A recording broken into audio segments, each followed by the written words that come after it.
So Season 2 of Go Battle League is now entering the Master League portion, and along with the Master League, we also have the Premier Cup. The Premier Cup is effectively the Master League, but without the Legendary and Mythic Pokemon in it. So no Melmetal, no Groudon, and most importantly, no Dialga. To clarify, the Premier Cup is running alongside the Master League, so every time you use one of your battle passes to do the 5 battles, you'll have the option of choosing either the Master League or the Premier Cup. Now the Premier Cup may be a better option for a lot of players because Dialga dominates the Master League. So if you didn't get a Dialga, and if you traded for a Dialga and you don't have a Dialga with a 14 or better defense IV so you can compete with other Dialga, and you don't even have it best buddied even, all these conditions are very hard for players to make, making it almost impossible for a lot of people to compete well in the Master League. So the Premier Cup, definitely a good choice until Niantic, I guess, gives us more Dialga. And on top of that, a lot of players might be sick of the Dialga meta. You know, just playing Dialga all the time. Maybe they want a fresher breath air. Well, we do have the Premier Cup. So with that out of the way, this is the Premier Cup Simplified. You can think of it as Premier Cup 101. In this class, we're going to be going over the best picks of the Premier Cup meta, the basic rock, paper, scissors of the meta, and some team building advice to help you get good at the Premier Cup. And to help guide this content along, I'm going to be using my Premier Cup Simplified graphic. So you can see here that this is the basic paper, scissors, rock, lizard Spock of the Premier Cup. Steel types beat the fairies and dragons. Fairies beat the dragons in the fighting grounds. The dragons beat the fighting grounds and the fire type group. The fighting grounds beat the fires and the steels. And then the fire type group beats the steel and the fairy ice. So pretty simple. Then above this, we do have a big 3 of the meta, and they are Metagross, Togekiss, and Dragonite. The big thing they have going for them is that they beat a lot of Pokemon, even at a shield disadvantage. So these Pokemon can allow you to get ahead of your opponent, even if you fall behind a bit. So these 3 Pokemon will be the backbone of a lot of team compositions. You might be thinking, well, why not throw all 3 of them on the same team? That sounds like the ultimate Oonga Boonga, I'm so powerful team.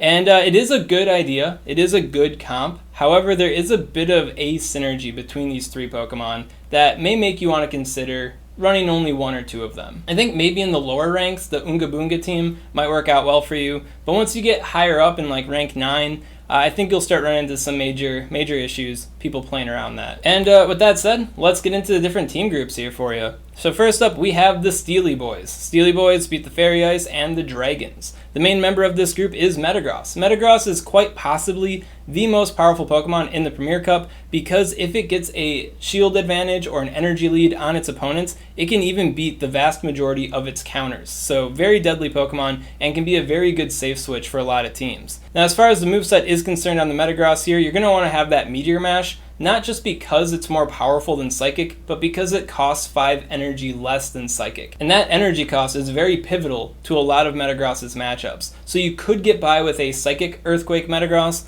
but I really wouldn't advise it. Shadow Metagross is also an option. However, I feel like it is a little bit too flaky to do the exact Metagross job. Basically, it trades its defense for more damage, so that extra damage can allow it to overcome some matchups in like the 1 shield or at a shield advantage that Metagross doesn't handle as well. However, because of the drop in defense, there are a lot of 2 shield matchups that become very inconsistent for Shadow Metagross. Couple that with the fact that you need to have good IVs to begin with for Shadow Metagross to begin to be viable. I just don't think it's a good investment for this particular cup. Then for the other Steel-type Pokemon, we have Magnezone. And Magnezone is almost like an honorary member of the Big 3 because it can beat the members of the Big 3.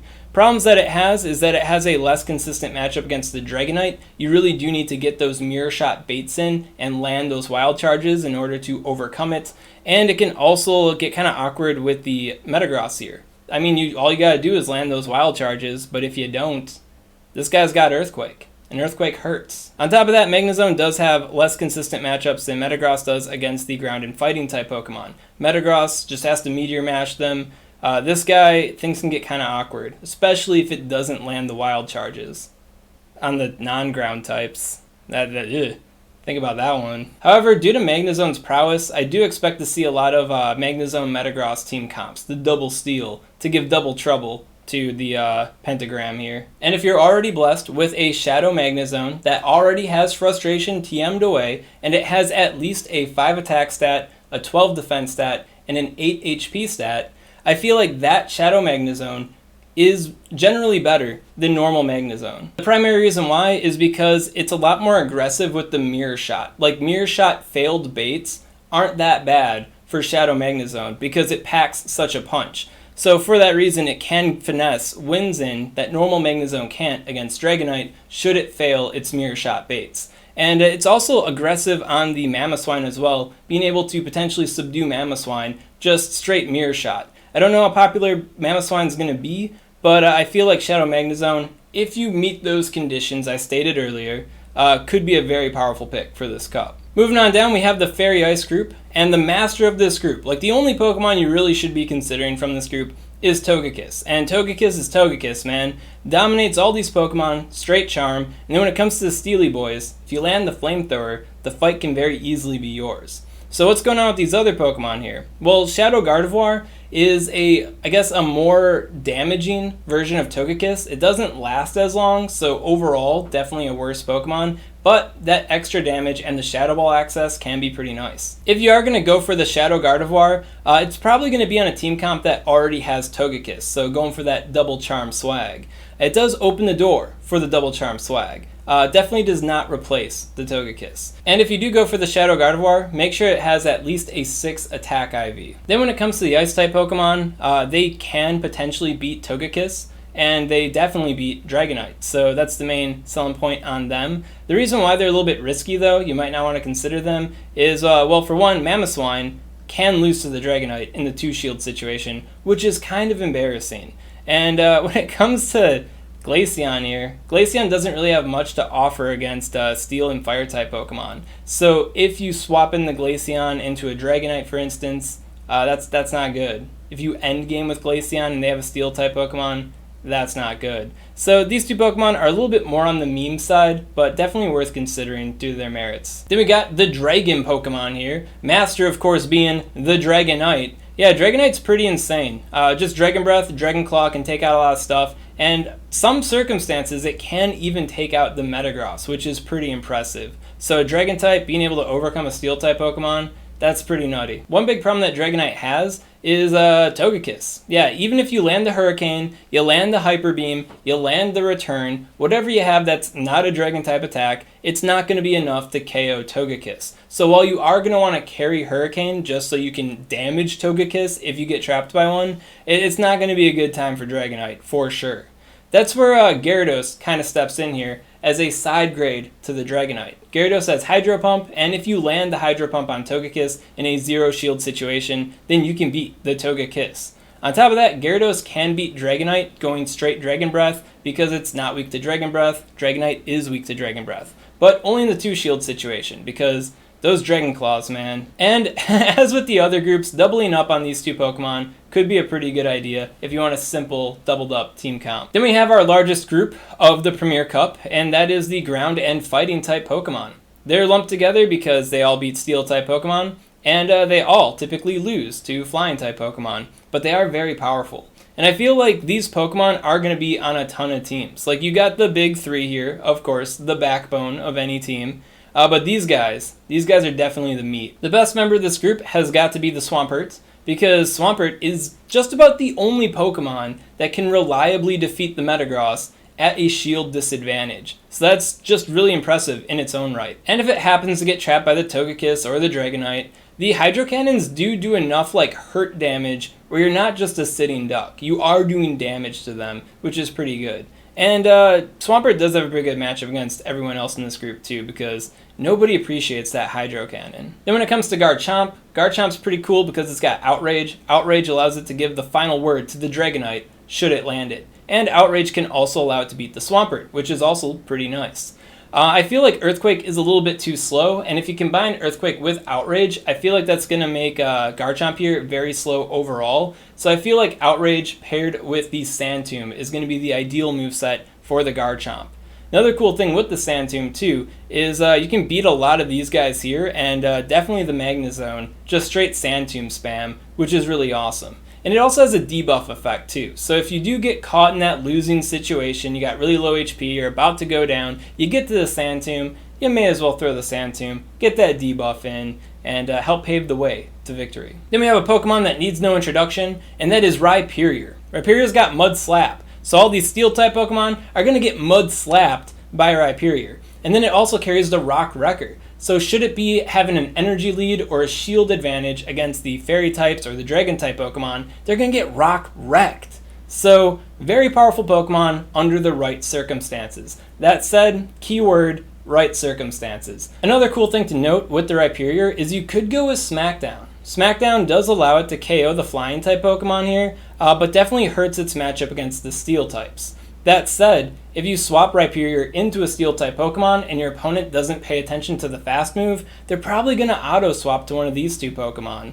And, Smackdown. And you can also keep some ground-type skin in the game with, like, Earthquake or Superpower, so you're not completely lost should you get stuck against these guys later. Then we got the two Fighting-type Pokemon here, and the main thing that separates them from the Ground-type Pokemon, other than using counter damage, is the fact that they have that earlier Rock-type coverage. So they do the Steel-type beaten-down job, and then they also got some skin in the game with their Rock-type charge moves. Then when it comes to comparing and contrasting the Conkeldurr and the Machamp, I feel like in the Premier Cup, Machamp definitely has the advantage over the Conkeldurr. In the OG Master League, the reason why you'd want to use Conkeldurr instead of Machamp is because it had a very consistent matchup against the Dialga. No Dialga in this cup, so I feel like Machamp's increased speed with, the cross chop, the close combat, the rock slide, I feel like that'll allow it to stand out more often than the Conkeldurr will in the Premier Cup. That said, Conkeldurr does have bigger stats than the Machamp, so there will be a lot of things that it can outbulk and overpower that Machamp might not be able to. And then for our final group here, we have the Fire-type Pokemon plus Gengar. Now, important thing to know about this group is that they are very fragile, like super risky group to use in the Premier Cup because they can go down very quickly, like the weakest members, for sure, of the Premier Cup. Like, they're on the council, right? They're on the graphic, they're on the council, but they are not granted the title of Master kind of situation. So if you already have any of these four Pokemon already powered up, maxed out, maybe it's like your favorite Pokemon ever, you have to use it because it's actually kind of viable, I'd use it under those circumstances. But if you're starting from fresh, like powering something out, and you're like, I'm going to have the secret anti-meta pick, it might not work out for you because they are very fragile. Like, they go down super easy to Togekiss and the Steel types should they get hit with their charge moves, so be wary. That said, they are the only Pokemon group that do have the advantage over Togekiss and the Steel-type Pokemon given even shield situations, which makes them pretty dang good. So if it works out, it's going to work out pretty big, but if it doesn't work out, then that's probably going to be a little unfortunate. As far as their individual merits go, Charizard does have the Dragon Claw, so it can shield bait people with that, and it can actually deal some nice damage to the Charizard and, neutral threats compared to landing the Blast Burn. So this guy can claw out of some unfortunate situations. When it comes to Typhlosion, I'd say Typhlosion is the most consistent member of this group as far as doing stuff and hurting stuff. So I'd prefer Typhlosion if I had the option, like everything, Infinite Stardust, whatever. Then when it comes to the Doggo here, Arcanine, it's straight fast move damage. So when it comes to taking down Togekiss or the Steel-type Pokemon, it's got the least risky situation as far as that specifically goes. That said, if Arcanine cannot trap these Pokemon, like they don't get cornered, swap locked, whatever you want to call it, Arcanine's not going to do a whole lot to these guys. Even though it does have Crunch and Wild Charge for that neutral coverage, Fire Fang is just too slow. So very awkward if you don't swap lock the picks that you need to beat with Arcanine. And then when it comes to Gengar, Gengar's not viable right now. You have to wait until the Community Day. That's next weekend. Shadow Punch Gengar.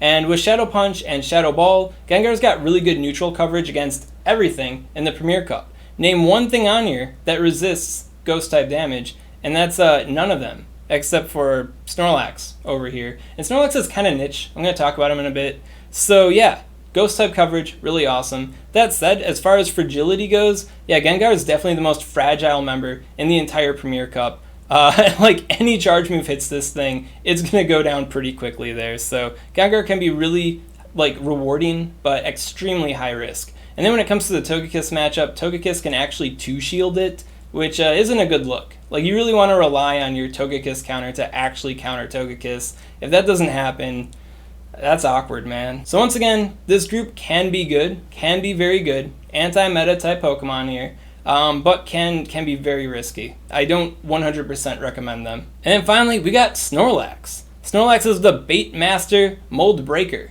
However, it's not baiting in the way you might think it is, like how it does, in the Ultra League and the OG Master League. Here, it just seems like a interesting team bait.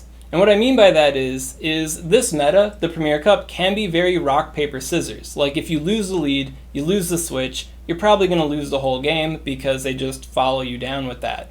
Snorlax is a way you can kind of break that situation because while Snorlax doesn't really dominate a whole lot of matchups, it doesn't outright lose a lot of matchups to the point where you can really wear down your opponent and carve the way to victory should they swap in the wrong counter to Snorlax. Like the thing in the back is like super afraid of Togekiss or something. You swap the Snorlax, they swap the Togekiss. That can make things easier for you in the end game. So an interesting way to break that situation. And then on top of that, it does have Earthquake. So Steel-type Pokemon do have to be very wary of it because Snorlax can take them down. And it can take down a lot of stuff should it have a shield advantage. So Snorlax, definitely a solid, viable Pokemon. And I feel like what makes it even nicer is that it can break that mold. But there is a risk to the Snorlax, and that is that it doesn't dominate a lot of matchups. So be wary. And then as far as Shadow Snorlax is concerned, I don't feel like it's necessarily better than Snorlax, and if you don't have good IVs on it, it definitely isn't better than Snorlax, but the increased damage can be pretty nice. So if you do have a Shadow Snorlax, already 2-moved, and you got Frustration already TM'd away, and it has at least a 6 attack IV and a 7 defense IV, the HP IV, the higher the better, then that could be pretty viable and well worth using for this Premier Cup. That said, if you don't already have like a Shadow Snorlax powered up or partway powered up and you're not oozing with Stardust, I don't think it'd be a good idea to power one up specifically for the Premier Cup. You'd be better powering up other things that actually have good IVs instead of a risky Shadow Pokemon. And then as far as other Shadow Pokemon are concerned, like ones I haven't explicitly mentioned, like Shadow Dragonite, for instance, I don't think they're very good for the Premier Cup. They lose their defenses, and that defense causes them to lose too many matchups to really consider using them. Like, Metagross is a strong maybe, and it's still really good, gets a lot of KOs, strong maybe. Everything I haven't mentioned though, probably not worth using. And as far as I'm concerned, this is basically the Premier Cup meta. Now there are some Pokemon I haven't mentioned that can work out. For example, you have Electivire, Milotic can maybe work out. I've seen some stuff with Caesar in simulation data, but they're not as consistent as these Pokemon. So at the end of the day, I'd consider using any of these, except for maybe Glaceon, before considering them. That said, they could work out for you. Like Milotic, for instance, with the Waterfall, can beat the Metagross here at a shield disadvantage, and it can also beat the Swampert. That said, Milotic really can't beat a lot of stuff that Swampert can, just is really limited in its matchups. So like a super niche pick, not that consistent. I'd rather use a Hydro Cannon Swampert than a Milotic. And then as far as team building is concerned, I really don't like feeding people teams because I don't think it's a good way to learn. I don't think it's a good way to practice. So if you do want some sample teams, PV Poke does have a nice infographic here with some sample teams at the bottom for you. And Game Press also has a nice little sample menu here of teams that you can try out in the Premier Cup meta.